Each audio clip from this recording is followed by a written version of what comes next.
શ્રીમદ ભગવદ્ ગીતા અધ્યયન સાથે જોડાયેલા, પ્રત્યક્ષ અને પરોક્ષ રીતે જોડાયેલા આપ સૌ જિજ્ઞાસુ, ગીતા પ્રેમી અને અધ્યયનશીલ ભાઈ બહેનોને સામુનાઈ જય શ્રી કૃષ્ણ. આપણા હૃદયમાં બિરાજમાન પરમ કૃપાળુ પરમાત્માને વંદન કરી આપણે ગીતા ગાયક પ્રભુ શ્રી કૃષ્ણ અને ગીતા માતાના ચરણોમાં કોટી કોટી વંદન કરી આજના અધ્યયનનો પ્રારંભ કર્યો. પ્રિયજનો, 2025નું આ પહેલો રવિવારનો દિવસ ગીતા અધ્યયન. આ વર્ષ પણ આપણે ગીતાનું અધ્યયન કરી અને તે ભગવાને કહેલા વિચારો આપણા જીવનમાં લાવવાનો પ્રયત્ન કરીએ તેવી સૌને શુભકામનાઓ. આપણે અધ્યાય 9 7મા શ્લોક સુધીનો વિચાર કર્યો. 9મા અધ્યાયનું નામ છે રાજવિદ્યા રાજગુહ્ય અને ગીતાજીની મધ્યમાં બિરાજતો અધ્યાય છે. ગીતાજીની સેન્ટરમાં છે, દીવાદાંડી છે. 9મા અધ્યાયના 1 થી 9મા અધ્યાયના આગળના જે 1 થી 6 અધ્યાય છે એ કર્મયોગના છે. 9મા અધ્યાય પછી જે 13 થી 18 અધ્યાય છે એ જ્ઞાન યોગના છે. વચ્ચેના જે અધ્યાય છે 7 થી 12 એ ભક્તિ યોગના અધ્યાય છે. એટલે 9મો અધ્યાય આખી ગીતાની સેન્ટરમાં છે અને ભક્તિ યોગની પણ સેન્ટરમાં છે. એટલા માટે દેહ દીપક ન્યાય 9મો અધ્યાય શું છે? બંને બાજુ ગીતાના બંને ભાગને પ્રભાવિત કરે છે, પ્રકાશિત કરે છે. શ્રીમદ ભગવદ્ ગીતામાં મહર્ષિ વેદવ્યાસજી જે સંકલન કર્યું છે તે બહુ બુદ્ધિપૂર્વકનું સંકલન છે. આ સંવાદને એવી રીતે એમને એડિટિંગ કર્યો છે કે આપણા જેવા સામાન્ય અભ્યાસોને પણ શ્રીમદ ભગવદ્ ગીતાની વિચાર શૃંખલા સમજાય. એટલા માટે જો આગળના અધ્યાય જ્ઞાનના, પછીના અધ્યાય આગલા અધ્યાય કર્મના, પછીના અધ્યાય જ્ઞાનના અને વચ્ચે ભક્તિના અધ્યાય. એટલે વેદવ્યાસજી આપણને કહ્યું કે ભક્તિયુક્ત જ્ઞાન અને ભક્તિયુક્ત કર્મ આ બંને હશે તો જ ભગવાનની પૂજા થશે. એકલું કર્મ, કોઈ માણસ એકલું કર્મ કર્યા કરે, એકલું કર્મ તમને કર્મઠ બનાવી દેશે. અમે તો ભગવાનમાં નથી માનતા, ભક્તિ પૂજા સેવા કશું નથી કરતા, અમે તો કર્મમાં માનીએ છીએ. એકલું કર્મ એ પછી પરોપકારનું હશે, માનવ સેવાનું હશે. એકલું કર્મ કરશો તો કર્મઠ થશે અને કર્મઠ થયા પછી જો ભક્તિનો સહારો નહીં હોય અને તમે પરોપકારનું પણ કર્મ કરશો તો તમારામાં અહંકાર આવશે. આટલું બધું સારું હું કરું છું અને તેનાથી પતન થશે.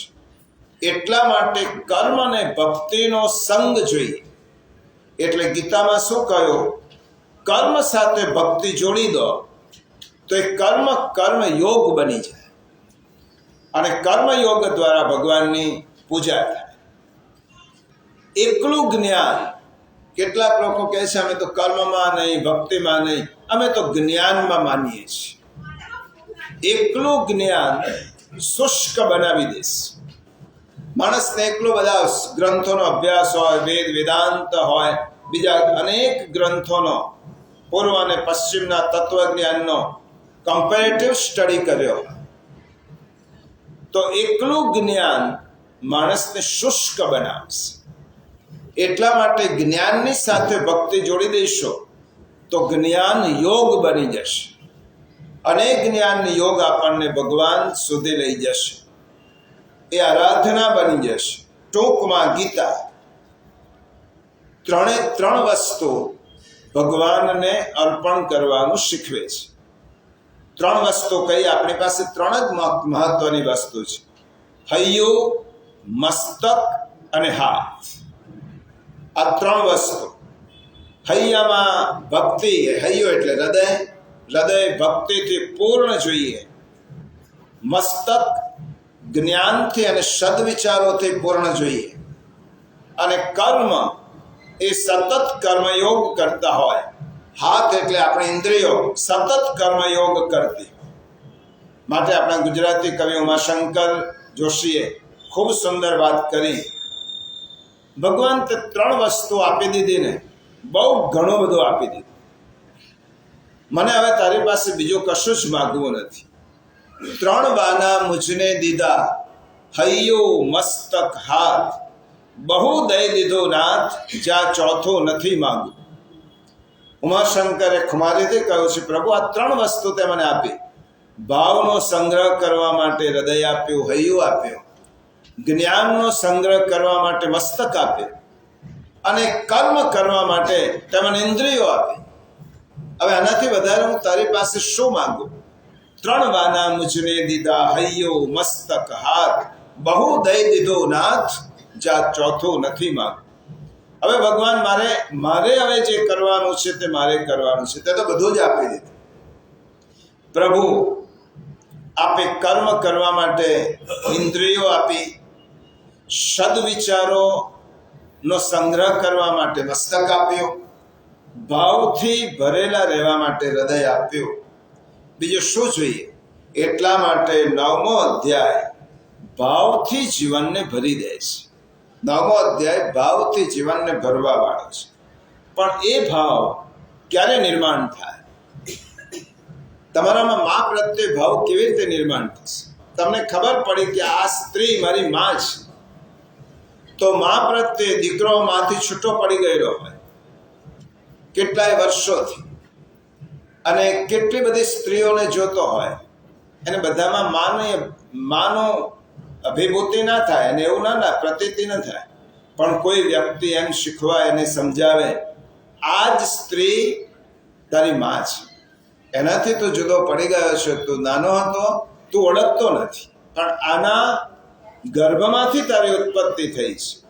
આવું જ્યારે તેને સમજણ આવે, ત્યારે તે સ્ત્રી પ્રત્યે તેનું મસ્તક ઝૂકી પડે, અને તેનામાં ભાવનું ઝરણું નિર્માણ થાય. ભાવ ક્યારે નિર્માણ થાય? સંબંધ સમજાય તો. સંબંધ ન સમજાય તો ભાવ કેવી રીતે નિર્માણ થશે? એટલા માટે બ્રહ્મ સંબંધની કન્સેપ્ટ શ્રી મહાપ્રભુએ આપ્યો છે. ભગવાન માટે ભાવ નિર્માણ ક્યારે થાય?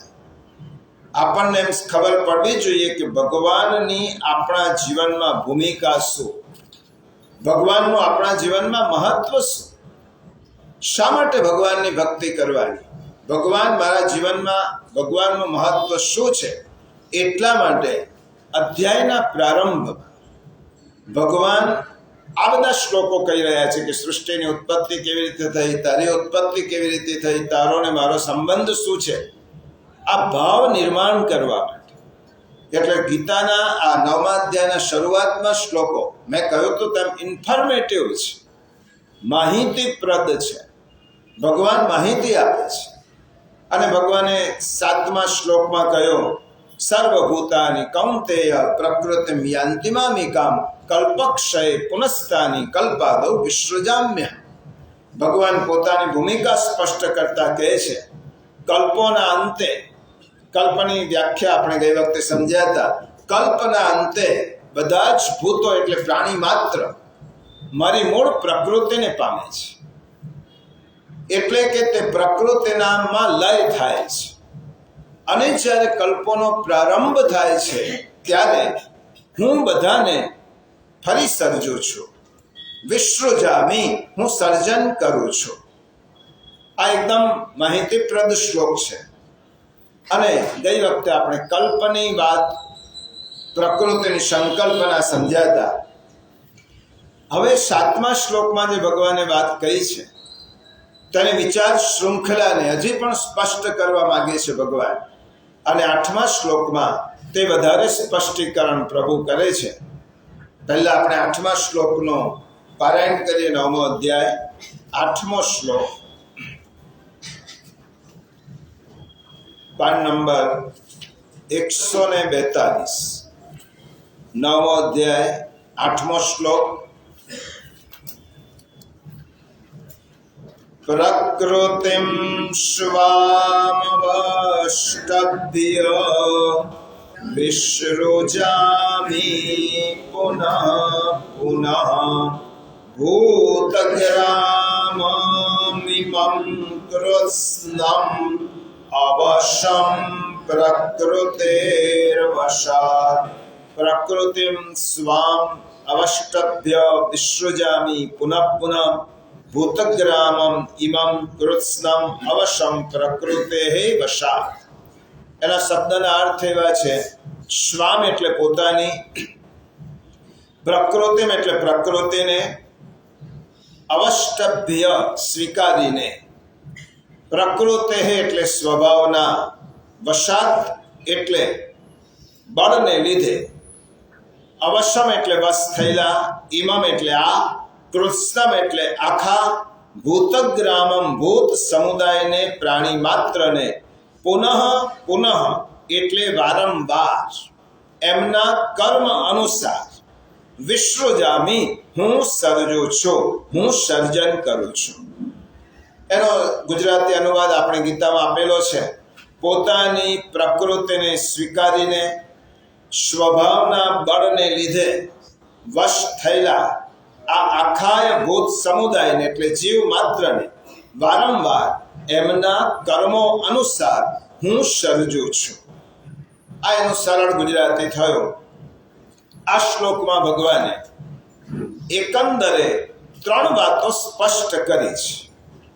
આ શ્લોક અર્થાત 3 પ્રશ્નોના બહુ સ્પષ્ટ જવાબ આપ્યા છે. કયા 3 પ્રશ્નો? પહેલો પ્રશ્ન, આ સૃષ્ટિનો સર્જક કોણ? આ સૃષ્ટિનો રચયિતા કોણ?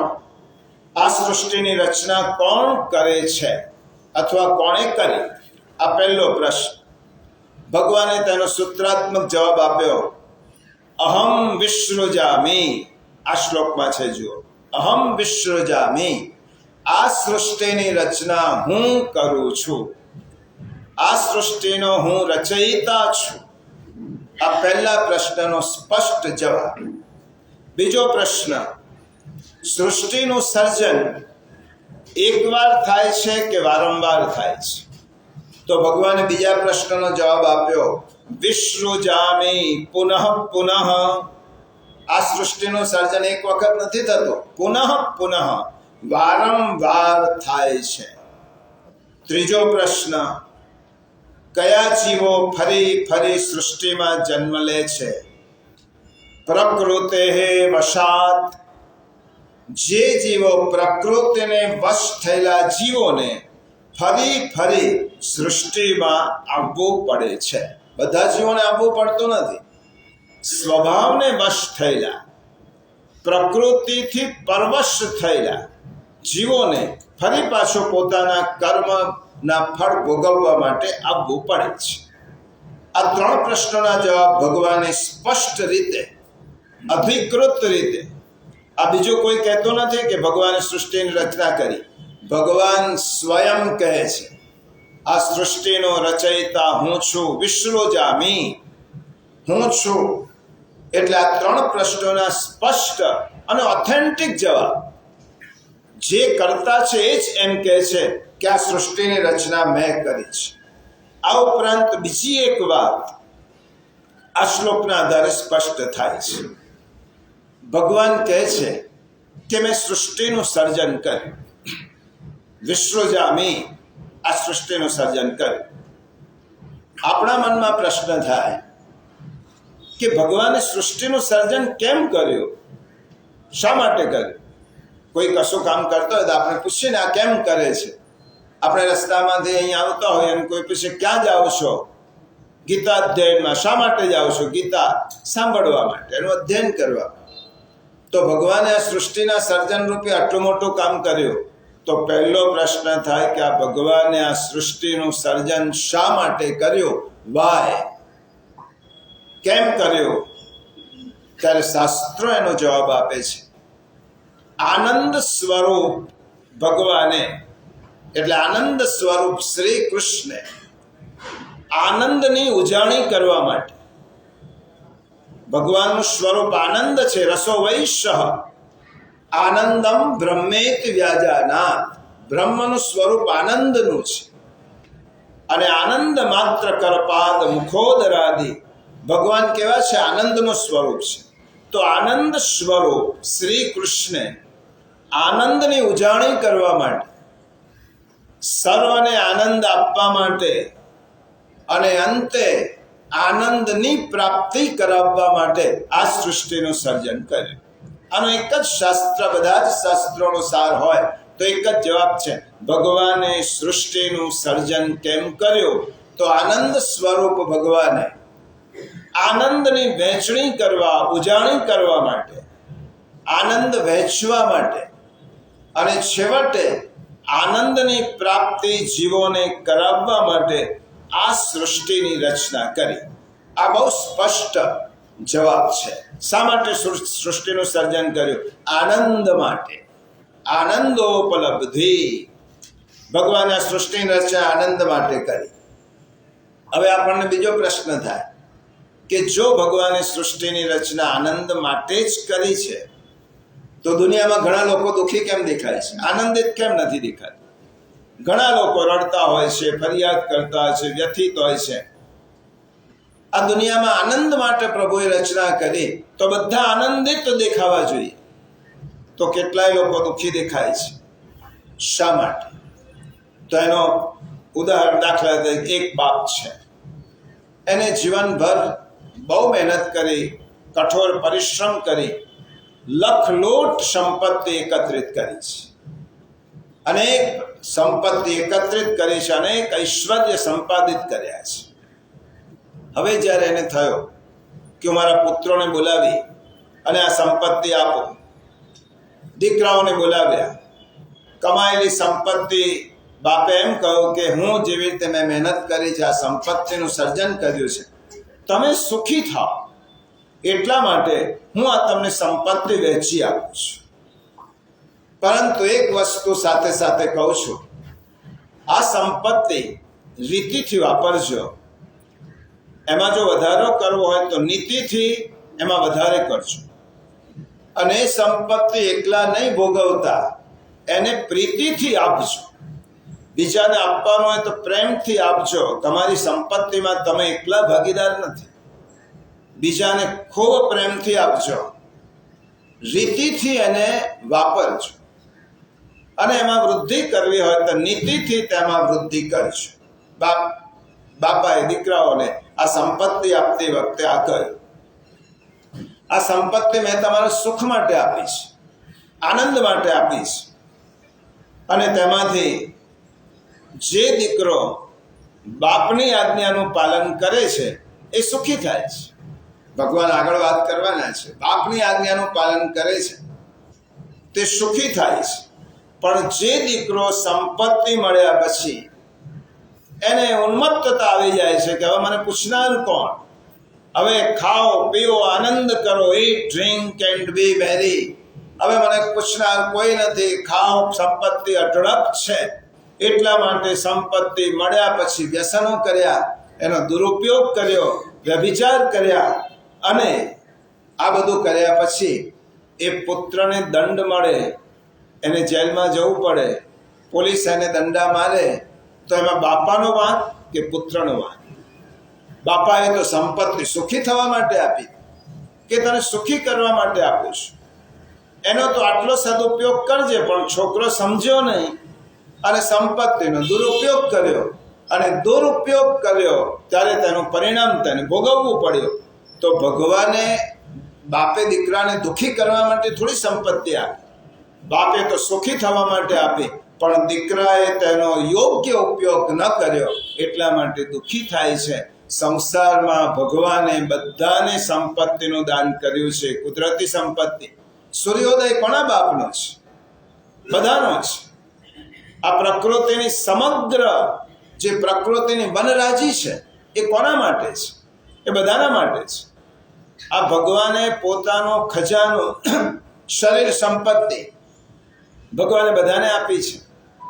બધાને આંખો આપી છે, કાન આપ્યા છે, અપવાદરૂપ બાદ કરી દઈએ તો આનો જેને ઉપયોગ ન કર્યો, દુરુપયોગ કર્યો, તે દુઃખી થાય છે. તો જીવ જ્યારે દુઃખી થાય ત્યારે ભગવાને દુઃખી કરવા માટે સંપત્તિ આપી નથી. એટલા માટે કોઈ પ્રશ્ન પૂછતો હોય કે આનંદ માટે જ ભગવાને આ સૃષ્ટિનું નિર્માણ કર્યું છે, પરંતુ આનંદનો ઉપભોગ કરતા ન આવડે, આપણને આનંદ લૂંટતા ન આવડે, તો તેમાં આપણો વાંક છે, ભગવાનનો શું વાંક? એટલા માટે આનંદ સ્વરૂપ પ્રભુએ આ સૃષ્ટિનું સર્જન આનંદ માટે જ કર્યું છે. આનંદોપલબ્ધિ એના માટે જ કર્યું છે. એકના અનેક સ્વરૂપ ધારણ કરી ભગવાન એકમાંથી અનેક થયા અને આ સૃષ્ટિમાં રમત માંડી છે. આ શ્લોક બહુ મહત્વનો છે, બધા શ્લોક મહત્વના છે. સૃષ્ટિમાં ભગવાને એક રમત શરૂ કરી છે. એટલા માટે ભગવાન કહે છે કે વિશ્રુજામી પુનઃ પુનઃ, હું વિશ્રુજામી આ સૃષ્ટિને ઉત્પન્ન કરું છું. આ બે પ્રશ્નો જવાબ મળ્યા પછી આપણને એમ થાય કે આ શ્લોકમાં ભગવાને કહ્યું છે કે કેટલાક જીવો આવે છે, પ્રકૃતે હે અવશ્ય પ્રકૃતે વશ. તો હવે એક વાત સમજી લઈએ આ શ્લોકમાં જે ભગવાને કહી છે. આ સંપૂર્ણ વિશ્વ પ્રકૃતિને વશ છે, પરંતુ પ્રકૃતિ પરમાત્માને વશ છે. આ સમગ્ર વિશ્વ એ પ્રકૃતિને વશ છે. જેવી રીતે આખો જિલ્લો હોય, એનો જે સમાહર્તા છે, આખા જિલ્લાની જવાબદારી કલેક્ટર, એટલે જિલ્લાને વશ કલેક્ટર એ આપણને પૂછી શકે, પણ કલેક્ટર બીજાને વશ છે, કારણ કે એને જવાબ આપવાનો છે. એવી રીતે બીજો ત્રીજાને વશ છે. તો આ સમગ્ર વિશ્વ પ્રકૃતિને વશ છે, પ્રકૃતિના તાબામાં છે, પરંતુ પ્રકૃતિ કોના તાબામાં છે? પરમાત્મા. પ્રકૃતિ પરમાત્માને વશ છે. આ સૃષ્ટિનું પુનઃ સર્જન થતા કયા જીવો પોતાના કર્મ અનુસાર પાછા આવે છે? ગઈ વખતે જો કલ્પક્ષય પુનઃસ્થાની, કલ્પનો ક્ષય થાય ત્યારે આખી સૃષ્ટિનું વિસર્જન થઈ જાય છે, લય થઈ જાય છે, પછી પાછા આવે છે. તો કયા જીવો પાછા આવે છે? પ્રકૃતે હે વશા. પ્રકૃતિને વશ કયા જીવો થયેલા છે? હું અને મારું. જે વ્યક્તિ એમ માનીને કર્મ કરે છે આ શરીર મારું છે અને મારા માટે છે, હું છું અને મારું છે, આ સંપત્તિ મારી છે, આ શરીર મારું છે, હું કર્મ કરું છું. અહમતા અને મમતાથી જે જીવો બંધાયા છે એ જીવો કર્મને લીધે બંધાય છે અને હું માનીને કર્મ કરે છે, એટલે કર્મ ભોગવવા માટે તેને પાછું આવવું પડે છે. આ પ્રકૃતિ છે. ગઈ વખતે જોયું તો અષ્ટધા પ્રકૃતિમાં મન, બુદ્ધિ, ચિત્ત, અહંકાર આ પ્રકૃતિનો ભાગ છે. જે પાંચ છે, ભૂમિ, જલ, તેજ, વાયુ, આકાશ, એ તો એકબીજામાં લીન થઈ જાય છે, મળી જાય છે, પરંતુ એક સૂક્ષ્મ શરીર છે મન, બુદ્ધિ, અહંકાર, એ આપણી સાથે આવે છે. અને મન, બુદ્ધિ, અહંકારથી આપણે જો કર્મ કરીએ છીએ તો એ જ આપણને બાંધે છે. અને બાંધેલા કર્મ આપણને ફરીથી ખેંચી લાવે છે, કારણ કે હિસાબ તો આપવો જ પડશે. કાં તો તમને કોઈ પાસે લેવાનું હશે તો લેવા આવવું પડશે, આપવાનું હશે તો આપવા આવવું પડશે. એટલા માટે હું અને મારું, આ જે અહમતા અને મમતા જે બે બેડીઓ છે એ આપણને બેડી નથી, એ આપણને પાછી ખેંચી લાવે છે. પરંતુ તું અને તારું, ભગવાન આગળના શ્લોકમાં વાત કરવાના છે કે મહાત્મા ઓમ અને સંસારી પુરુષોમાં શું ફેર છે? આપણે હું અને મારું સમજીને કર્મ કરીએ છીએ અને મહાપુરુષો તું અને તારું. ભગવાન તું જ છે અને આ બધું તારું છે એમ માનીને કર્મ કરે છે. એટલે કોઈ કર્મનું બંધન એમને લાગતું જ નથી, કારણ કે કર્મથી લિપ્ત થયા જ નહીં. ભગવાન પર બધું છોડી દીધું. ભગવાન તે મોકલ્યો છે, તું કરાવે છે, તારું કર્મ કરું છું, શક્તિ તારી, શરીર તારું, સંપત્તિ તારી, બધું જ તારું. હું આવ્યો જ ક્યાં? તું તો મને સાધન બનાવે છે. તો ભગવાન તે મને સાધન બનાવ્યો છે, તો હું છું જ નહીં, તું જ છે. અને તું અને તારું સમજીને જે કર્મ કરે છે એને કર્મનું બંધન નડતું નથી અને એને ફરીથી આવવું પડતું નથી. કોને આપવું પડે છે? હું અને મારું સમજીને અહમતા અને મમતાથી કર્મ કરે છે. વિસૃજામિ પુનઃ પુનઃ, ફરીથી તને આવવું પડે છે. પરંતુ એવા કેટલાક જીવો છે કે આ બંધનમાંથી છૂટી જાય છે. ભગવાન, હું સાધન છું, તું સ્વામી છે, તું માલિક છે, તું જે કર્મ કરાવે છે એ હું કરું છું, એમાં મારી બુદ્ધિ નથી, મારી શક્તિ નથી, કશું જ મારું નથી. આવી વ્યક્તિ, શેઠને કરોડો રૂપિયાનો ફાયદો થાય કે કરોડો રૂપિયાનું નુકસાન થાય, મુનિમને કોઈ ફેર પડે છે? મુનિમ તો ઘેર જઈને દાળ ભાત શાક ખાવાનું છે, કારણ કે એને ખબર છે કે નુકસાન મારું નથી અને નફોય મારો નથી, હું તો સાધન છું. તો ભગવાન, મેં મુનિમ તરીકે કામ કર્યું છે, નફોય તારો છે અને નુકસાન એ તારું છે. કર્મ કર્યા પછી સફળતા મળે તો એ તારી, અને નિષ્ફળતા મળે તો પણ એ તારી. આવી વ્યક્તિ બંધનમાં નથી આ.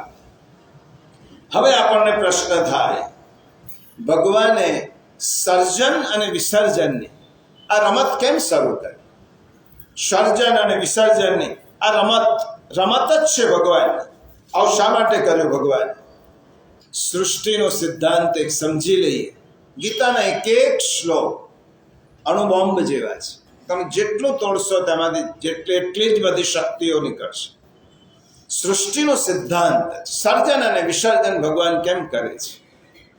સર્જન વિસર્જનની રમત કેમ કરે છે? આ સૃષ્ટિનો એક નિયમ છે કે કંઈ જ કાયમી નથી, બધું જ નાશવંત છે, બધું જ પરિવર્તનશીલ છે. એક જ તત્વ કાયમી છે, એક જ તત્વ અપરિવર્તનશીલ છે, અને તે બ્રહ્મ, ઈશ્વર, પરમાત્મા, શ્રી કૃષ્ણ, તમે જે નામથી બોલાવો તે એ જ તત્વ પરિવર્તનશીલ છે. આ સંસાર શું છે? દ્વંદ્વનો સમૂહ છે. આખો સંસાર તમે જોજો દ્વંદ્વનો સમૂહ. ભગવાને દ્વંદ્વ શરૂઆત કરી, સર્જન વિસર્જન, પ્રકાશ અંધકાર, એટલે સૂર્યોદય સૂર્યાસ્ત, જન્મ મૃત્યુ, સંયોગ વિયોગ, સુખ દુઃખ, વસંત પાનખર. તમે સૃષ્ટિમાં જોજો દ્વંદ્વ છે. સુખ દુઃખ છે, જન્મ મૃત્યુ છે, માનહાનિ છે, યશ અપયશ છે. સર્જન થયું તે જ ક્ષણે વિસર્જન થવાનું નક્કી જ હતું. કોઈ પણ વસ્તુનો પ્રારંભ થયો તેનો અર્થ એ થયો કે તેનો ક્યારેક અંત આવવાનો જ છે. પ્રારંભ થયો કે એનો અંત નક્કી જ છે. જન્મ થયો કે બીજી બધી જ વસ્તુ અનિશ્ચિત હશે, પરંતુ મૃત્યુ એ નિશ્ચિત છે. જન્મની પાછળ મૃત્યુ છે, સુખની પાછળ દુઃખ છે, સર્જનની પાછળ વિસર્જન છે. સૂર્યોદય થયો છે, ખબર છે કે સૂર્યાસ્ત થવાનો છે. જન્મ થયો, મૃત્યુ થવાનું છે. કોઈ વ્યક્તિ સાથે આપણો સંયોગ થયો તો એ જ ક્ષણે એટલું નક્કી છે કે એની સાથે વિયોગ થવાનો જ છે. સંયોગ વિયોગ આ પણ છે. આ દ્વંદ્વોને જે વ્યક્તિ સ્વીકારે છે એ જીવન જીવી શકે છે, ફરિયાદ વગર, વ્યથા વગર. આ દ્વંદ્વોને સ્વીકાર. ગીતા કહે છે દ્વંદ્વાતીત થાઓ. આગળ કહ્યું છે ભગવાને સ્થિત પ્રજ્ઞા લક્ષણો. ગીતામાં 3 મહાપુરુષોની વાત કરી છે, 3 પ્રકારની. આ દ્વંદ્વો વચ્ચે રહીને પણ, કયા દ્વંદ્વ? સુખ દુઃખ, માનહાનિ, યશ અપયશ, જન્મ મૃત્યુ, સર્જન વિસર્જન. આ દ્વંદ્વ વચ્ચે રહીને પણ જે સમતા ધારણ કરી શકે છે એને શ્રીમદ ભગવદ્ ગીતાએ સ્થિત પ્રજ્ઞ નામ આપ્યું. આ બંને દ્વંદ્વ એ દુઃખમાં પડી નથી જતો અને સુખમાં છકી નથી જતો. એ દ્વંદ્વ સહન કરે છે. એ દ્વંદ્વને જે ધારણ કરી શકે એને ગીતાએ સ્થિત પ્રજ્ઞ કહ્યો છે. દ્વંદ્વો વચ્ચે રહીને પણ ભગવાનથી જોડાયેલો રહે એને ગીતાએ ભક્ત કહ્યો છે. સમતા જાળવી શકે સ્થિત પ્રજ્ઞ, દ્વંદ્વો વચ્ચે રહીને પણ ભગવાનની સાથે જોડાયેલો રહે તેનું નામ ભક્ત, અને દ્વંદ્વોને જે સાક્ષી ભાવે જોવે એનું નામ જ્ઞાની, જીવન મુક્ત. આ દ્વંદ્વોને સાક્ષી ભાવે જોવે.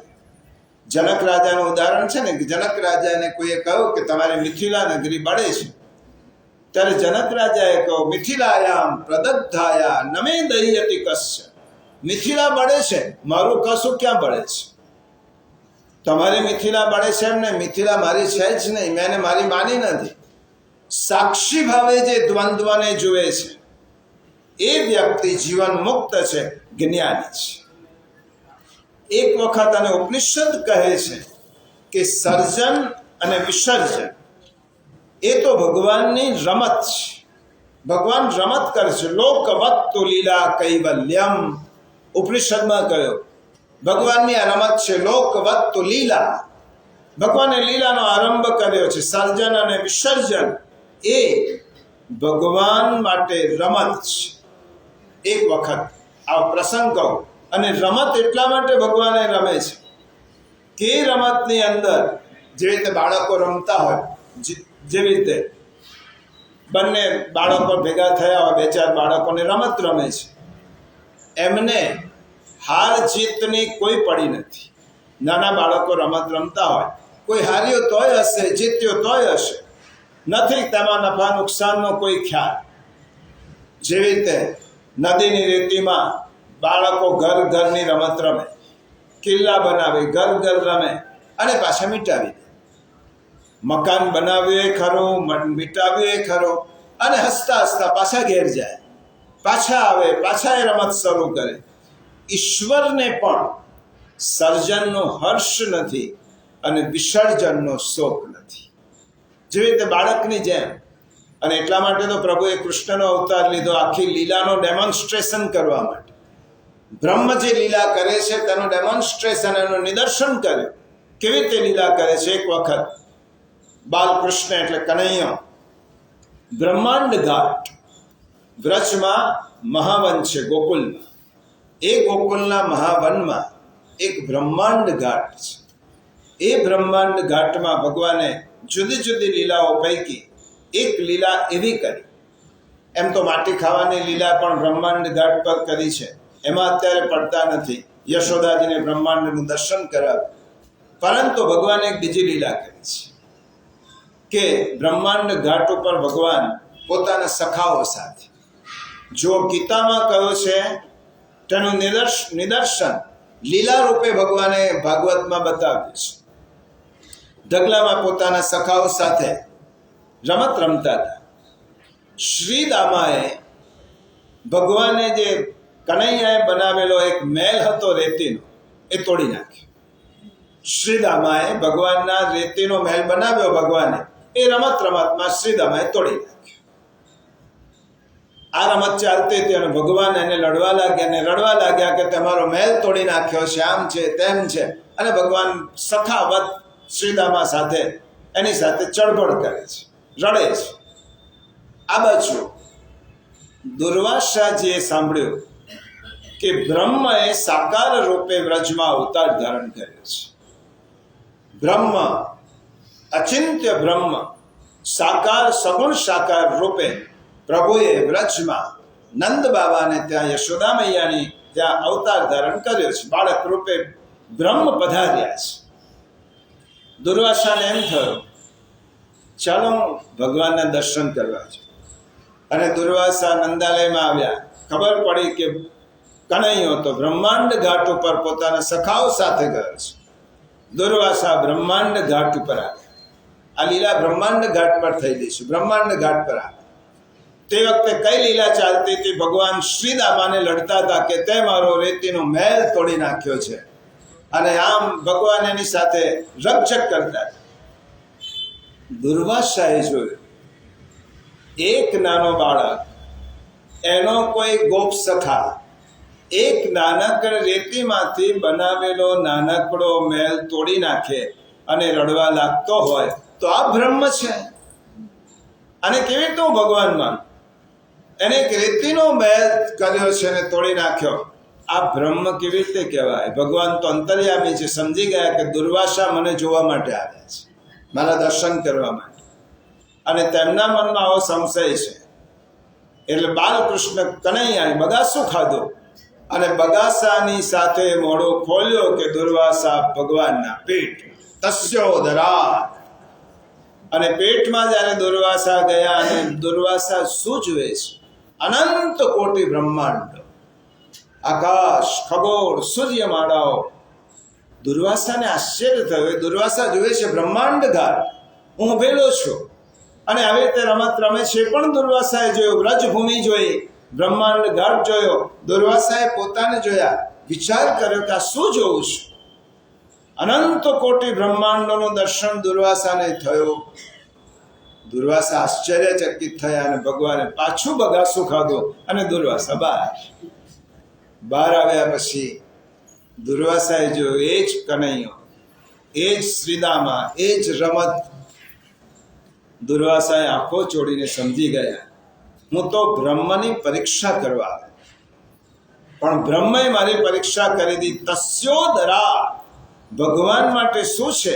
આ રમત છે. રેતીનો મેચ જેવી રીતે બાળક તોડે, પાડે, પાછો બાળે, એક રમત છે. નથી હર્ષ, નથી શોક, બધું જ નાટક છે, બધો જ દેખાવો છે. એવી રીતે ભગવાને શું કહ્યું છે? વિસૃજામિ પુનઃ પુનઃ. હું ફરી સૃષ્ટિનું સર્જન કરું છું, ફરી તેનું વિસર્જન કરું છું. તો ભગવાનની કઈ ભૂમિકા છે સૃષ્ટિના સર્જનમાં? ભગવાનની 3 ભૂમિકા છે. વિદધાસી, ભગવાન સર્જન કરે છે. પાસી, ભગવાન તેનું પાલન કરે છે. અને હંસી, ભગવાન તેનું વિસર્જન કરે છે. શંકરાચાર્યના શબ્દો છે, ત્વમ હંસી પાસી વિદધાસી મહેશ્વરોસી. ભગવાન, તમે સર્જન કરો છો, તમે પાલન કરો છો, અને તમે સંભાળ કરો છો. આ અર્થમાં ભગવાન ક્રિએટર છે, પ્રોટેક્ટર છે અને ડિસ્ટ્રોયર છે. ક્રિએટર છે, પ્રોટેક્ટર છે, એ પાલન કરે છે, અને ડિસ્ટ્રોયર છે. વેદાંત એમ કહે છે કે આ બધું ભગવાનની રમત છે. લોકવત્તુ લીલા કૈવલ્યમ. આ ભગવાનની રમત છે. છોકરાઓ રમે, ઘરની રમત રમવાની શરૂઆત કરે, લાકડાના રમકડા બને, વાસણો બનાવે, બધા ભેગા કરીને રમવાની શરૂઆત કરે, વાસણો ગોઠવે અને પાછા તેને વિખેરી નાખે. ગોઠવે પણ છે, વિખેરે છે. વાસણો ગોઠવી જ રાખશો તો રમત નથી. તમે કોઈ વાસણો ગોઠવી જ રાખો, તે શોપીસ થઈ જશે. વાસણો ગોઠવો છો, એને વિખેરો છો, ફરી ગોઠવો છો, એનું નામ તો રમત છે. નહીં તો એક ગોઠવેલી વસ્તુ જો આપણા ઘરમાં પડી રહે ખૂણામાં, તો શોપીસ છે, એ રમત નથી. એટલા માટે સર્જનનો આનંદ લેવો છે તો વિસર્જનની કલા શીખવી પડશે. જેને સર્જનનો આનંદ લેવો છે એને વિસર્જનની કલા શીખવી પડે. આપણે જ વાત કરીએ, આપણું જીવન પણ 24 કલાક આપણે સર્જન અને વિસર્જનમાં જ હોઈએ છીએ. તમે કહીએ અમે ક્યાં સર્જન કરીએ છીએ? જુઓ, સવારમાંથી ઉઠ્યા, માનસિક ઉઠ્યા કે ઉઠ્યા, આ પત્ની, આ પુત્ર, આ મિત્ર, આ કામ કરવાનું, તે કામ કરવાનું, શ્રાદ્ધના 11 સુધી 12 સુધી સતત આપણું સર્જન ચાલે છે. 11 વાગ્યા, 12 વાગ્યા, આંખો ઘેરાવા લાગી. ગમે એટલો પ્રિય વ્યક્તિ આપણી પાસે હશે, ગમે તેટલો ખજાનો પડેલો હશે, 12 વાગ્યા, હવે એમ થશે કે હવે ચાલો સૂઈ જઈએ. આ સર્જન કર્યું. 12 વાગે તમે કશા સાથે તમારું એટેચમેન્ટ નથી. તમને એમ થાય ચાલો થોડીક વાર 5-7 કલાક ઊંઘવા જોઈશે જ. એ પછી પ્રિય પુત્ર હોય, પ્રિય પત્ની હોય, તેને પણ છોડીને તમે એકાંતમાં આ બધું જ વિસર્જન. ઊંઘ શું છે? વિસર્જન છે. ઊંઘ છે તેથી જ સૂર્યોદયનો આનંદ છે. તમે એમ કહો સર્જન અને વિસર્જનની લીલા શા માટે છે? રાત્રે તમે નિરાતે સૂઈ જાઓ છો એટલા માટે બીજા દિવસનું પરોળ માણી શકો છો. એકલું જ સર્જન હોય, એકલો જ દિવસ હોય તો આપણે જીવવાનું ફાવે ખરું? તો આપણું પણ રાત્રે વિસર્જન છે, તેમ સવારે સર્જનનો આનંદ છે. ગઈકાલે ભરેલું પાણી 2 દિવસ થયા, પાણી વપરાયો નથી, એમનું એમ છે. બહેનોને વધારે ખબર. એ પાણી તમે કાઢી નાખો છો. કેમ કાઢો છો? પાણી વપરાયું પણ નથી, ભરેલું છે, પરંતુ એ પાણી કાઢીને પાછું નવું પાણી ભરો છો. કારણ કે જે વિસર્જન છે સર્જનનો એક આનંદ છે. તમે પાણીને ભરો છો, ફૂલ ખીલે છે, સર્જન છે. પણ ફૂલની કિંમત શા માટે છે? કરમાવાનું છે એટલા માટે. એ કરમાય છે એટલે એની કિંમત છે. ફૂલ ખીલવું, સૂર્યોદય થવો આ સૃષ્ટિનું કાવ્ય છે. ખીલેલા ફૂલની કિંમત એટલે જ છે કે તે કરમાય છે. અને આપણી કિંમત શા માટે છે ખબર છે? બધાને ખબર છે કે આ લોકો કાયમ રહેવાના નથી, એટલા માટે આપણી કિંમત છે. બે પથરા હોય, બે પથરા પડેલા હોય પાસે. પથરો કોઈ દિવસ બીજા પથરાને પૂછે છે કેમ છો, તબિયત કેવી છે, કેવું ખાવાનું પચ્યું કે નહીં? પથરા છે જેનું સર્જન પણ નહીં, આવવું નહીં, જવું નહીં. આપણે જીવંત છે, આપણે આવ્યા છીએ માટે જવાના છીએ. એટલા જ માટે આપણને પૂછે છે ઊંઘ આવી કે નહીં, ખાધો કે નહીં. વિચારી લો, ઊંઘ ના આવે તો પણ આપણે મરવાના નથી, ખાઈએ નહીં તો પણ મરવાના નથી, કશું પીએ નહીં તો પણ મરવાના નથી. તો આ પથરા જેવા જીવનનો કોઈ અર્થ ખરો? પથરો પણ છે, એના જીવનનો ભગવાનના સર્જનને જેટલી કિંમત છે એટલી કિંમત ભગવાનના વિસર્જનની છે. સર્જનને કિંમત છે તો વિસર્જનને એટલી જ કિંમત છે. આપણે રમતમાં આનંદ કેમ આવે છે? એમ વિચાર, રમતમાં આનંદ કેમ? કૃષ્ણ મેડ પ્લે ડિવાઇન. ભગવાને તો, કૃષ્ણ ભગવાને તો રમતને દિવ્ય બનાવી દીધી. રમતમાં આનંદ કેમ? એટલા માટે એક જાય છે અને બીજો આવે છે. તમે કબડ્ડીની રમત જોશો, શું કહે છે? આ મરી ગયો, મરી ગયેલો પાછો એક બાજુ જતો, અને પાછો બીજામાં મરી જાય તો પેલો જીવતો થઈને મરી ગયો. પેલો કબડ્ડીની રમતનો આનંદ કેમ છે? એક ટીમમાં એક જણ મરી જાય છે એટલે અહીંયા એક જીવતો થાય છે. એટલા માટે જન્મ અને મૃત્યુ શું છે? બહુ સ્વાભાવિક રીતે હિન્દી કવિ નીરજે બહુ સુંદર રીતે કહ્યું છે. આ જ વાત, ન જન્મ કુછ ન મૃત્યુ કુછ, न जन्म कुछ न मृत्यु कुछ, बस इतनी सी तो बात है, किसी की आंख खुल गई किसी को नींद आ गई. न जन्म कुछ न मृत्यु कुछ, इतनी सी तो बात है, किसी की आंख खुल गई और किसी को नींद आ गई. एक જણની આંખો બંધ થાય છે ત્યારે બીજાની આંખો ખુલે છે. એટલા માટે સર્જન અને વિસર્જન આ ભગવાનની રમત કેમ છે? આપણને આનંદ આપવા માટે જ છે. તમને દિવસ દરમિયાન કોઈ કશું જ પૂછે નહીં કેમ છો, શું છે, તમે એમ રહેવાના છો, કશું જ થવાનું નથી. જેવા આવ્યા તો એવી જ રીતે રહેવાના છો. નહીં માંદગી, નહીં ભૂખ, નહીં તરસ, નહીં કશું જ નહીં. જીવવાનો આનંદ મળે ખરો? જીવવાનો આનંદ છે સર્જન અને વિસર્જન છે. એટલા માટે આ ક્રિકેટની રમત શું છે? એકવાર એક બહુ મોટા માણસ એ ક્રિકેટ જોવા ગયા પહેલી વખત. બહુ મોટા માણસ હોય, એમને કંઈ આ બધું જોયું ના હોય, ક્રિકેટમાં રસ ના હોય, પણ એક લઈ ગયા કે ચાલો તારી સાથે આપવું છે. મહાપુરુષો કેવા છે કે પોતાના ભક્તોને આનંદ આપવા માટે ઘણીવાર આપણી સાથે આ સંસારિક રમતો રમતા હોય. એ એમ કે ચાલ તારી સાથે આવું છું. ક્રિકેટ જોવા ગયા. હવે જોઈને કહ્યું કે પેલા ભાઈને પૂછવા લાગ્યા, આ કોણ છે? આ જે બોલ નાખે છે તે કોણ છે? ફલાણું છે તે કોણ છે? આ 3 લાકડી ઊભી કરેલી છે શું છે? ત્યારે પેલા જવાબ આપ્યો, આ 3 લાકડી જે ઊભી કરેલી છે ને એને વિકેટ કહેવાય. આ 3 લાકડી ગોઠવી છે સરખી, એ વિકેટ છે. તો આ કેમ ગોઠવી છે? કારણ કે આ 3 લાકડીને સંભાળવાની છે, એ તૂટવી ના જોઈએ. આ 3 લાકડી જો પડવા નહીં દેવાની, પડી ગઈ તો આઉટ, રમત પૂરી થઈ જાય, પછી એને રમવા ના મળે. સારું, બીજો માણસ હાથમાં એક લાકડાનો મોટો ટુકડો લઈને ઊભેલો હતો. પેલા એ પૂછ્યા શું છે? તો આ જે લાકડાનો ટુકડો છે બેટ છે અને આ બેટ્સમેન છે. સારું, તો બેટ્સમેન શું કરે છે? તો એમ કહે છે કે આ હું બેટ લઈને ઊભો છું, હું આ 3 વિકેટ પડવા નહીં દઉં. એ વિકેટ સાચવીને ઊભો છું, વિકેટ નહીં પડવા દઉં. અને પેલો જે બોલ લઈને આવે છે, દડો લઈને આવે છે, એ એમ કહે છે હું વિકેટ પાડીશ. આ બંને વચ્ચે ઝઘડો જાય છે. ક્રિકેટમાં બે વચ્ચે ઝઘડો છે. બોલર કહે છે કે હું વિકેટ પાડીશ, બેટ્સમેન કહે છે હું પડવા નહીં દઉં. આનો જ ઝઘડો છે. પેલા કહો એ તો સમજાવ્યું કે આ બોલર દડો નાખવાનો છે, પેલો વિકેટ બચાવવાનો છે. પણ એક વસ્તુ ખબર ના પડી કે આ જે 3 લાકડીની પાછળ ઉભેલો છે એ કોણ છે? આમાં એની જરૂર શું છે?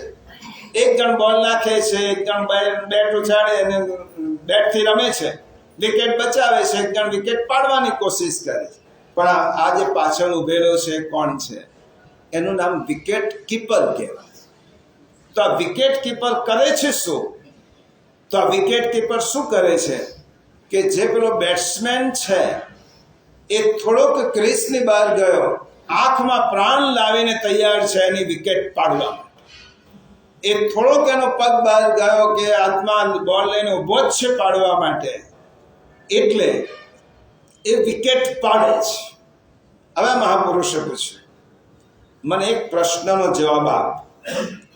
આ વિકેટ પાડે છે તો એને વિકેટ કીપર કેમ કહેવાય? A man who breaks the wicket is called a wicket keeper. એ તો વિકેટ તોડે છે તો એને વિકેટ બ્રેકર કહેવો જોઈએ, એને કીપર કેમ કહે? હવે આ પ્રશ્નનો જવાબ કોની પાસે છે? આ મહાપુરુષોને. હવે પ્રશ્ન કીપર કેમ કહે? એ તો વિકેટ તોડે છે તો બ્રેકર કહેવો જોઈએ, તને વિકેટ કીપરનો શા માટે કહ્યું? એટલે પેલા ભાઈ પાસે જવાબ ન, પણ એનો જવાબ એ છે કે વિકેટ કીપર એટલા માટે છે કે ક્રિકેટ કીપર છે. એ ક્રિકેટને સાચવે છે, એ ક્રિકેટને જાળવે છે. વિકેટ પાડીને પણ ક્રિકેટનો ચામ જાળવી રાખે છે. એટલા માટે ક્રિકેટની રમતને જાળવી રાખે છે. હવે જો વિકેટ તોડનારને ક્રિકેટમાં વિકેટ કીપર કહેવાતું હોય તો આ જગતનું સર્જન કરે છે એને જગત કીપર કહેવાય કે જગત બ્રેકર કહેવાય? આ તોડે છે તો જ ક્રિકેટની અંદરનો જીવ છે, ક્રિકેટનો ચામ છે. એવી રીતે આ જગતમાં પણ ભગવાન જ્યારે વિસર્જન કરે છે, કોઈને તોડે છે, વિકેટ તોડે છે, તો શા માટે તોડે છે? જગતનો ચામ જાળવી રાખે. તમને એમ કે મારા દાદાને રાખવા છે અને પૌત્રને પણ જોવો છે. આ બે વસ્તુ કેવી રીતે શક્ય બનશે? દાદા જશે તો પૌત્ર આવશે. એકનું સર્જન થશે તો બીજાનું વિસર્જન થશે. એટલા માટે એકને છોડવાની તૈયારી તો એકને સ્વીકારવાની તૈયારી. તેથી આ શ્લોકનો બીજો સિદ્ધાંત છે, પરિવર્તન એ સૃષ્ટિનો નિયમ છે. મેં કહું ને, ગીતાના એક શ્લોકમાં કેટલું રહસ્ય છે. પરિવર્તન એ સૃષ્ટિનો નિયમ છે. કોઈ વ્યક્તિ કાયમી નથી, કોઈ પરિસ્થિતિ કાયમી નથી, કોઈ વ્યક્તિ પણ કાયમી નહીં, કોઈ પરિસ્થિતિ પણ કાયમી નહીં. એટલા માટે જન્મ, મૃત્યુ, સંયોગ, વિયોગ, સુખ, દુઃખ આ બધા દ્વંદ્વોમાંથી આપણી જીવન યાત્રા પસાર થાય છે. દ્વંદ્વોમાંથી જીવન યાત્રા જ્યારે પસાર થાય, આપણે જ્યારે સુખનો સ્વીકાર કર્યો ને ત્યારે પહેલા મનમાં વિચારી લેવાનું કે દુઃખ આવવાનું છે. સંયોગો વિપ્રયોગાંતમ મરણાંતમ હિ જીવિતમ. સંયોગ થયો એ જ ક્ષણ એક વસ્તુ નક્કી છે, વિયોગ થવાનો છે. અને એ વિયોગ થવાનો હોય તો સુખનો સ્વીકાર કર્યો, દુઃખ માટે તૈયાર. સંયોગનું સુખ ભોગવ્યો તો વિયોગનું દુઃખ માટે માનસિક તૈયારી રાખો. એટલા માટે હવે છેલ્લી વાત કહીને આજના કેન્દ્રને વિરામ આપું. 5 મિનિટ માટે કાશી મહાત્મ્યની પણ કેટલીક વાત છે.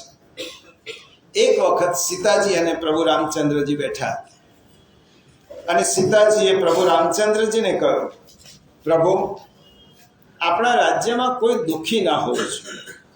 આપણા મહેલમાં, આપણા ખજાનામાં આટલો બધો ભંડાર છે. મારી ઈચ્છા એવી છે કે કોઈ રડતો ના હોય, દુઃખી ના હોય. બધાને ખજાનામાંથી તમે સંપત્તિ આપી દો. આપણા રાજ્યમાં બધા ધનવાન, કોઈ દુઃખી નહીં.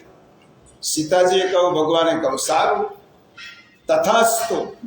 ખજાનો ખુલ્લો મૂકી દીધો અને બધા જ નાગરિકોને કહ્યું, તમે બધા જ ખજાનામાંથી જેટલું જોઈએ તેટલું લઈ જાઓ, આનંદથી રહો, સુખથી રહો.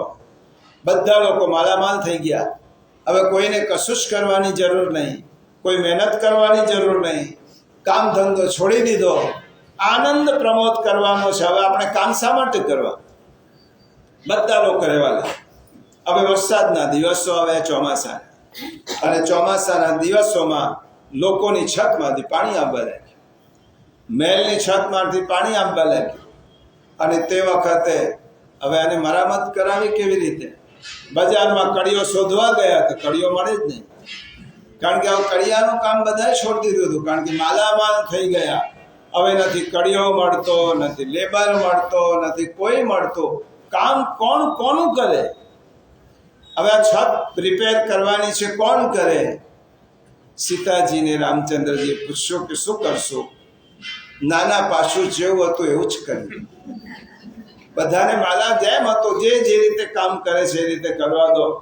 ત્યારે ભગવાને તથાસ્તુ કહ્યું. વાર્તાનો એટલો જ મર્મ છે કે આ જગતમાં સ્થળ, કાળ અને કારણની સીમાની અંદર આ દ્વંદ્વો છે. સુખ દુઃખ, યશ અપયશ, જન્મ મૃત્યુ, આ બધું સ્વીકારીને ચાલો, કારણ કે ભગવાને સૃષ્ટિની રમત કરી છે. અને એ રમતમાં ભગવાન પણ આપણને કહે છે, તું મારી રમતમાં સાથ આપ, તું પણ રમ, હું પણ રમું છું. હું સૃષ્ટિનું સર્જન કરું છું ત્યારે મને હર્ષ નથી, વિસર્જન કરું છું ત્યારે શોક નથી. તો પછી તારા જીવનમાં પણ ક્યારેક સર્જન થાય, ક્યારેક સંયોગ થાય, ક્યારેક સુખ આવે તો એટલો બધો ઉછળવા નથી માંડે, અને દુઃખ આવે, વિયોગ થાય ત્યારે પણ તે પચાવતા શીખ. ભગવાને આ શ્લોકમાં ખૂબ સુંદર વાત કરી છે. પછી ભગવાન શું કહે છે આપણે પછી જોઈશું. 5 મિનિટ માટે કાશી મહાત્મ્યનો બીજો તબક્કો. ગયા રવિવારે આપણે પુષ્ટિ માર્ગ અને કાશી મહાપ્રભુ વલ્લભાચાર્યજી અને કાશીના સંબંધ વિશે જોયું. વલ્લભાચાર્ય મહાપ્રભુજીએ 52 વર્ષની તેમની જીવન યાત્રામાં કાશી, અડેલ અને ચરણાટ ઉપર જીવનના ઘણા વર્ષો પસાર કર્યા છે. અડેલની પાવન ભૂમિ ઉપર એમણે સુબોધિનીજી ભાગવતની ટીકા લખી. તો તેમના બધા જ ગ્રંથો, તેમના બધા જ લૌકિક પ્રસંગો કાશીમાં થયા છે. 16 ગ્રંથો પૈકીના અંતઃકરણ પ્રબોધ, ચતુશ્લોકી, કૃષ્ણાશ્રય અને શિક્ષા શ્લોકી આની રચના કાશીમાં થઈ છે. આજે કાશી નગરીનો વૈદિક મહત્વ. કાશી ઇતિહાસ એમ કહે છે કે આ સમગ્ર બ્રહ્માંડની, સંસારની કોઈ અત્યંત પ્રાચીન નગરી હોય તો તે કાશી છે. ઋગ્વેદમાં કાશીનો ઉલ્લેખ કરતા ઋષિ કહે છે, આપૈવ કાશી નામ સંગૃભીતા. કાશી એવી છે કે એક વખત વ્યક્તિને એની પાસે જાય ત્યારે ખેંચે છે. બીજા એક મંત્રમાં કહ્યું મઘવન કાશી દિત્તે. શતપથ બ્રાહ્મણમાં કહ્યું યજ્ઞ કાશીનામ ભવતઃ સાત્વતા મિવ. આ વેદમાં કાશીના ઘણા બધા મહાત્મ્યના સૂત્રો છે. પુરાણો અનુસાર કાશી આદિ વૈષ્ણવ ભૂમિ છે, વૈષ્ણવ સ્થાન છે. ના જાણતા હોય તો કાશીના કેટલાક રહસ્યો સમજી લો, કારણ કે ત્યાં જવાના છે ત્યારે તેનું મહાત્મ્ય સમજીએ એ જરૂરી છે. કાશી આદ્ય વૈષ્ણવ સ્થાન છે અને પૂર્વ કાળમાં એને માધવ ભૂમિ, માધવપુરી એવું કહેવાતું. વિષ્ણુની ભૂમિ, કૃષ્ણની ભૂમિ, માધવ ભૂમિ એ નગરી હતી માધવપુરી. આ કાશીનું એકદમ અત્યંત પ્રાચીન નામ છે. એક આખ્યાયિક આવે એ નગરીમાં ભગવાનની ભૂમિ હતી, વિષ્ણુની ભૂમિ હતી. તો એ નગરીમાં આદ્ય સ્થાપક આદ્યદેવ વિશ્વનાથ મહાદેવજી કેવી રીતે આવ્યા? તો એક આખ્યાયિકા એવી છે કે એકવાર ભગવાન શંકરે બ્રહ્માજીના 4 મસ્તક પૈકી એક મસ્તક નો છેદ કર્યો. હવે એક મસ્તક બ્રહ્માજીનો કાપ્યો મહાદેવજીએ. હવે બ્રહ્માજીનો તે મસ્તક નીચે પડવાને બદલે શિવજીના હાથની સાથે જોડાઈ ગયો, સંધાન થઈ ગયું. મહાદેવજીના હાથની સાથે મસ્તક જોડાયું. 12 વર્ષો સુધી સ્કંદ પુરાણની આખ્યાયિકા છે.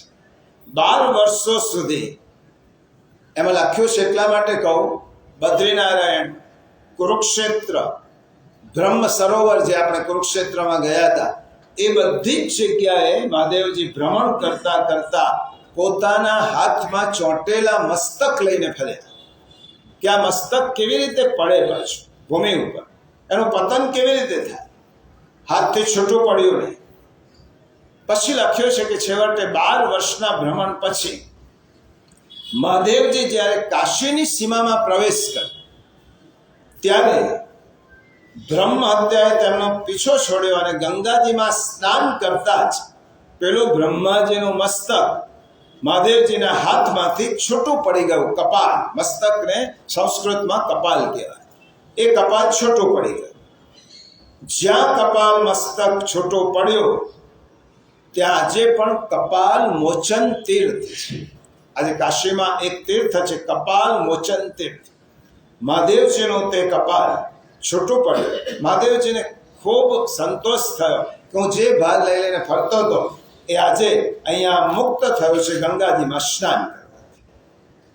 મહાદેવજી વિષ્ણુ ભગવાન પાસે આવ્યા. માધવ અધિષ્ઠાતા હતા એટલે વિષ્ણુ ભગવાનને આવીને મહાદેવજીએ વિનંતી કરી, પ્રભુ હવે એવી વિચાર થાય છે કે મારે આ નગરીમાં જ સ્થિર થવું છે. આ નગરીમાં હું રહું તેવી પરવાનગી આપી. મહાદેવજી તો વિષ્ણુના પરમ ભક્ત, અને પહેલી વખત શિવજીએ મહાદેવજી પાસે કંઈ માગ્યો અને એમ લખ્યું છે કે વિષ્ણુની આંખમાંથી આનંદના અશ્રુ ટપકી પડ્યા. જેવી રીતે બાપ પાસે દીકરો માગતો જ ના હોય અને પહેલી વાર માગે કે મને આપો, ત્યારે એના આંખમાંથી અશ્રુ ટપકી પડે. કારણ કે મહાદેવ તો વિષ્ણુના પુત્ર છે.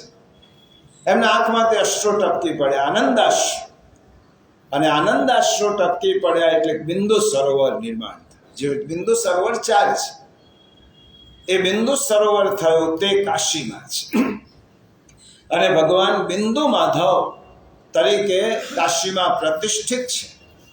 મહાદેવજીને વરદાન આપ્યું કે જાઓ, તમે મારી પાસે માગ્યું છે તો હું બદ્રીનારાયણ જાઉં છું, અહીંયા રહીશ ખરો બિંદુ માધવ તરીકે, તમારા ઇષ્ટ તરીકે, પણ કાશી નગરીની અંદર તમે કાયમ માટે સ્થાપિત થાઓ. માટે કાશી નગરી હું તમને સોંપું છું. એટલા માટે કાશીના અધિપતિ કાશી વિશ્વનાથ મહાદેવ થયા. ભગવાને તેમને હેન્ડ ઓવર કરી. અને જ્યાં હવે જુઓ, વાર્તાનો તંતુ ક્યાં મળે છે કે વિષ્ણુ ભગવાન બદ્રીનાથમાં તપશ્ચર્યા કરવા ગયા. બદ્રીનાથ આદ્ય સ્થાન મહાદેવજીનું હતું. એટલે પેલો મિલકતનું ટ્રાન્સફર કરીએ ને એવી રીતે. એટલે ભગવાને કહ્યું કે આ સાધના માટે બહુ સુંદર જગ્યા છે, મારે તપ કરવું છે. મહાદેવજીએ કહ્યું કે તમે મને કાશી નગરીના અધિષ્ઠાતા બનાવી, જાઓ બદ્રીનાથ હું તમને સોંપું છું. આ પ્રોપર્ટીનું ટ્રાન્સફર થયું. કાશી ભગવાન અધિષ્ઠાતા મહાદેવજી થયા, બદ્રીનાથના અધિષ્ઠાતા ભગવાન વિષ્ણુ થયા. એટલા માટે કાશીના 12 નામ છે. કાશી, વારાણસી અને બનારસ તો આપણને ખબર છે, પ્રચલિત નામ છે. ત્રીજું નામ છે અવિમુક્ત, ચોથું નામ આનંદ કાનન, પાંચમું મહાશ્મશાન, છઠ્ઠું રુદ્રાવાસ, સાતમું કાશિકા, આઠમું તપસ્થલી, નવમું મુક્તિ ભૂમિ એટલે મુક્તિ ક્ષેત્ર, 10મું શિવપુરી, 11મું ત્રિપુરારી અને કાશીપુરી છેલ્લું નામ. હવે સ્કંદ પુરાણમાં એક ટૂંકમાં કહીને આજની વાત આપણે પૂરી કરીએ, કારણ કે મહાત્મ્ય તો આપણે પ્રત્યેક રવિવારે જોવાના છે. સ્કંદ પુરાણમાં કાશી મહાત્મ્યનો શ્લોક લખતા કયો છે, ભૂમિષ્ઠાપિન યાત્ર ભૂસ્ત્રી દેવતો દ્યુચ્ચૈરધઃ સ્થાપિયા યો બદ્ધા ભવે મુક્તિદાશ્ચિરમૃતમ યશ્યામૃતા જંતવ યા નિત્યમ ત્રિજગત પવિત્ર તટિની તીરેશ્વરૈ સેવ્યતે સા કાશી ત્રિપુરારી રાજનગરી પાયાદ પાયાદ જગત. એનો અર્થ એવો થાય જે પૃથ્વી ઉપર હોવા છતાં પણ પૃથ્વીથી સંબંધિત નથી, છે ભૂતલ પૃથ્વી ઉપર છતાં પણ પૃથ્વીથી સંબંધિત નથી, અર્થાત અસાધારણ ભૂમિ છે. ત્રણેય લોકમાં કાશી નગરી એ દેવતાઓને પણ પ્રિય છે, નીચે છે સ્વર્ગ કરતા, છતાં પણ સ્વર્ગ કરતા પણ તે અધિક છે, અધિક પુણ્યશાળી છે. પછી લખ્યું છે સ્કંદ પુરાણમાં, તેની ભૌગોલિક સીમાઓમાં તે બંધ હોવા છતાં પણ બધાને મોક્ષ આપનારી એ કાશીપુરી છે, જે સદા ત્રિલોક પાવની ભગવતી ભાગીરથીના તટ ઉપર સુશોભિત તથા દેવતાઓ દ્વારા જે સુશોભિત છે. ત્રિપુરારી ભગવાન વિશ્વનાથની રાજનગરી આ કાશીપુરી એ મનુષ્યના સર્વ પાપોને ધોવા માટે સમર્થ છે. આ થયું સ્કંદ પુરાણનું મહત્વ. આગલા રવિવારે કોઈ બીજી રીતે કાશીના મહત્વને ક્રમશઃ આપણે સમજવા પ્રયત્ન કરીએ.